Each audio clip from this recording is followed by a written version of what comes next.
তেল দিতি, আর না দিলে তুই নাহি দিতি। আরে অল্প কয়টা তেল দিয়া মাঝপথে আটকাই দিলে, আর কয়টা তেল দিতি, না দিলে তুই নাহি দিতি। অল্প কয়টা তেল দিয়া মাঝপথে আটকাই দিলি। কোন দিকে জামু, তেল পাম্প কই পামু, তেল যদি না পাই বাড়িতে কেমনে জামু।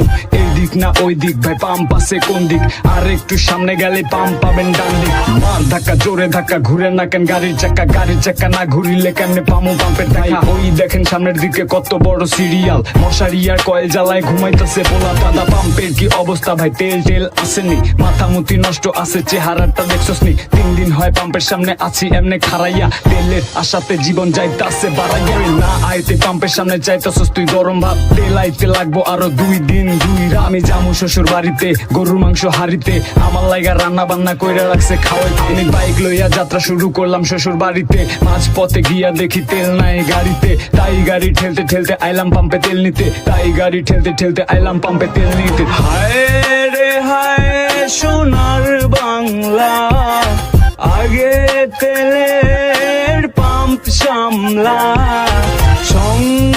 সংকটের ভেতরে কত দুর্নীতি হইতাছে শত শত।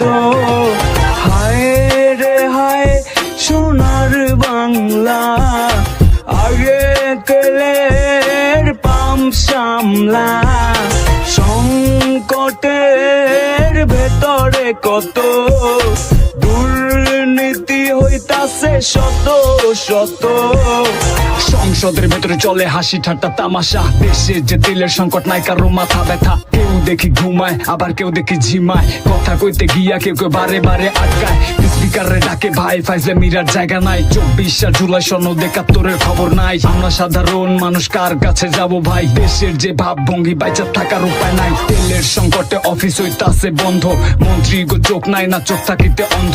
জনগণ রে বোকা বানায় চলিবে আর কতদিন, বাঙালি খেপা গেলে কই পালাইবা সেদিন। সময় থাকিতে করো সময়ের সাধন, এই কথাই বইলা গেছে সাইজি ফকির লালন। সময় থাকিতে করো সময়ের সাধন, এই কথাই বইলা গেছে সাইজি ফকির লালন। হায় রে হায় সোনার বাংলা, আগে তেলের পাম্প সামলা। সংকটের ভেতরে কত দুর্নীতি হইতাছে শত শত। হায় রে হায় সোনার বাংলা, আগে তেলের পাম্প সামলা।